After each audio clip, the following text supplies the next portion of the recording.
Hey friends, today let's dive into the weekly review, a stable process that empowers us to take charge of where we are headed. A week is the perfect level of iteration in our lives. It follows our natural rhythms and creates a repeatable cycle. There's a clear beginning and an end, and it's just enough days to start noticing trends and patterns. We all have really good days and really bad days, but over the span of a week, the variation between the days average out and we get a better sense of what is going on. There are also lots of things that we do regularly but not daily. Looking at a full week allows us to catch those. I want to share a quote by Laura Vanderkam that explains why a weekly review makes sense. This is from her book, Tranquility by Tuesday. A week is the unit of repeat, as mathematicians put it, in the pattern of our schedules, at least in any society where you're likely to be reading this book. A week is long enough to encompass actions beyond immediate crises, but also short enough for you to have a good sense of the landscape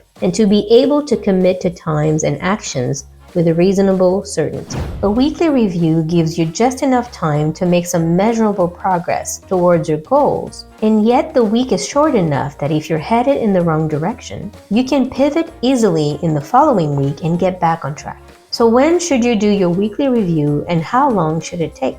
Well, you really need to pick a time that works for you and coincides with the natural cycle of your week. Most of us tend to closely follow our work schedule to determine our weekly cycle. So if you work in an industry where the work week begins on a Tuesday, you need to take that into consideration. A lot of people do their weekly review and planning on Friday, Sunday, or Monday. The most important thing is to follow your own natural weekly rhythm and to pick a day when you're able to make some time for this exercise. As for the duration, depending on how in-depth you want to go, it can take as little as 15 to 20 minutes. But if you really enjoy the process like I do and you treat it as self-care, you can take your time with it, be more thorough, and stretch it out over an hour. Now let's talk about how to do a weekly review. We'll look at a short version and a longer version. If you need to get it done quickly, here are the 3 steps I recommend. Review your progress, answer 3 questions, and plan your next week. Now let's break that down. The first step is to look at what happened in the previous week and review everything that you track. This can include specific activities related to your goals or anything you put in a habit tracker. The second step is to answer 3 questions. Number 1, what went well last week? What were your accomplishments? Number 2, what didn't go so well, or what were your challenges? And number 3 is what will you do differently next week? Once you've answered those questions, the last step is to plan the week ahead. So take a look at your calendar and quickly identify the main things you want to accomplish. Looking at next week, what days are busier than others? When will you have more flexibility? When can you pencil in activities that matter to you and support your goals? Is there a morning that seems open, or maybe an evening where you don't have anything planned? Is there a part of your weekend that's particularly open? Plan your key activities and, if possible, identify a few backup options in case one particular day doesn't go as planned. That's it. This whole process shouldn't take you more than 20 minutes, and you should walk away feeling like you have a better grip on things. Now for the longer version of this exercise.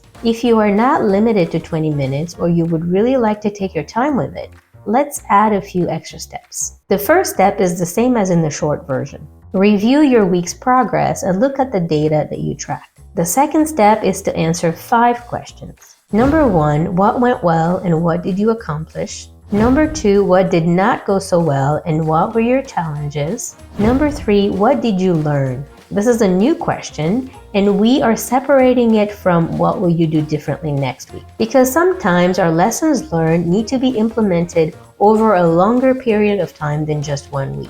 And so we want to capture those to review in the future. Number 4 is, how are you doing with your basic self-care habits? This question is really important, and it's different from assessing your progress, because sometimes we make progress on our goals but at the expense of our self-care. And if that's the case, the progress is not sustainable. So this is your time to reflect on how you're doing in taking care of yourself. And the last question is, what will you do differently next week? I like to keep this question last because your answers to the other 4 questions feed into this one. What will you do differently next week? After you've answered the 5 questions, the next step is to document what you want to remember out of this week.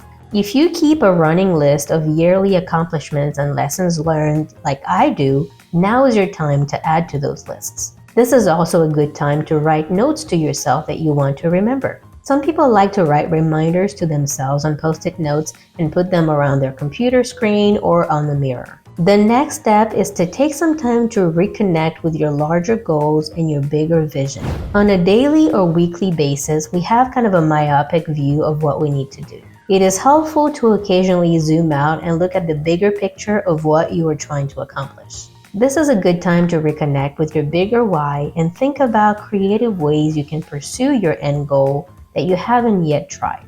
And once you've done all of that, step number 5 is to plan your week ahead, just like we did in the shorter version of this exercise. Using this second approach, we are still using the review, answer, plan process, but we are adding a lot more space for reflection before the final planning step.